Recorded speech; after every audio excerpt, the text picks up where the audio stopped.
Patuloy ang paghataw ng Filipina-Mexican na si Jessica Sanchez sa American Idol Season 11. Sa isang interview, nagkwento si Jessica tungkol sa rendition niya ng isang hit song ni Beyonce at kung gaano na siya ka-excited na mabisita ang Pilipinas. Makichika kay Nelson Canla.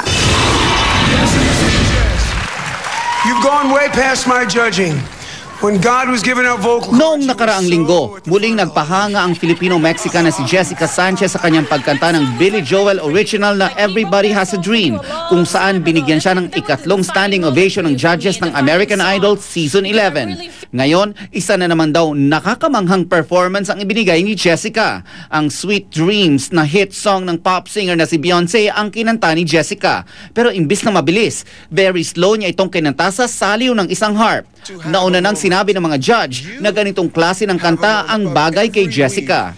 I heard Beyonce do it at the Wynn live, and it was amazing, and I love the idea of it. And the lyrics fit perfectly with the slowdown version, so... Dagdag pa ni Jessica, labis siyang natutuwa sa kanyang Pinoy fans na patuloy ang suporta sa kanya. At kahit hindi pa siya masyadong bihasa sa kulturang Pinoy, ay nais daw niyang matutunan ito. It's amazing. I love them all so much, and hopefully when we go on tour, we can stop by there. At sa ganda ng kulturang Pinoy, maging ang celebrity guest na si Jason Derulo, gustong-gusto raw ang Pinas.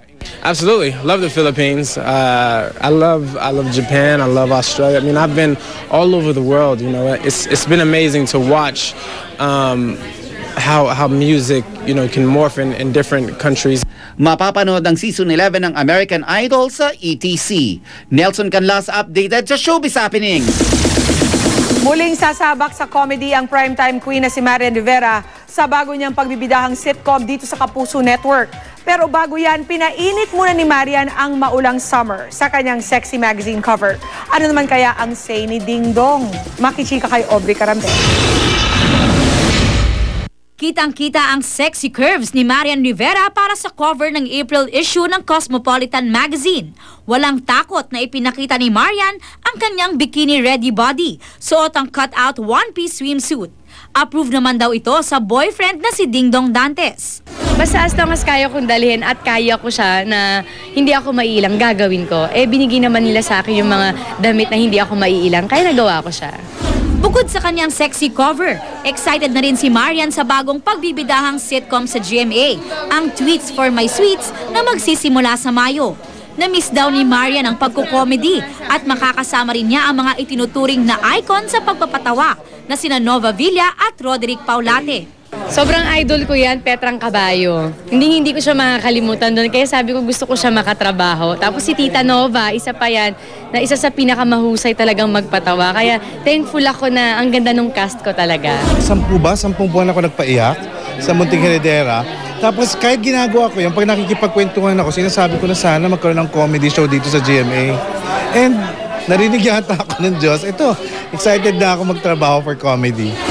Kasama rin sa cast sina Sheena Halili, ang YouTube sensation na si Mikey Bustos at ang kusina master na si Chef Boy Logro na sasabak na rin sa pag-arte. First time ko na mapasabak sa ganitong drama, comedy. So yun lang siguro dahil sa kanilang kagalingan, madadala na rin siguro ako. Aubrey Carampel, updated Showbiz Happening. Sa usaping sexy magazine covers, hindi rin pahuhuli dyan ang Kapuso star na si Michelle Madrigal. Nag-topless naman si Michelle sa April 2012 issue ng FHM. Hindi na ito ang unang pagkakataong nagpakadaring sa cover ng isang magazine si Michelle. At yan po mga may init kong chika this Thursday night. Tumutok uli bukas for the hottest entertainment news. Dito lang po sa Chika Minute. Ako po si Pia Guanyo. Mike? Salamat, Pia. Pinarangalan ang kapuso nating si Arnold Clavio sa katatapos lamang na USDAB Gantimpala Awards. Kinilala si Igan sa larangan ng advokasya niya para sa kanyang Igan Foundation. Mahigit 10 taon na po na tumutulong yon sa mga kapuspalad na mga bata.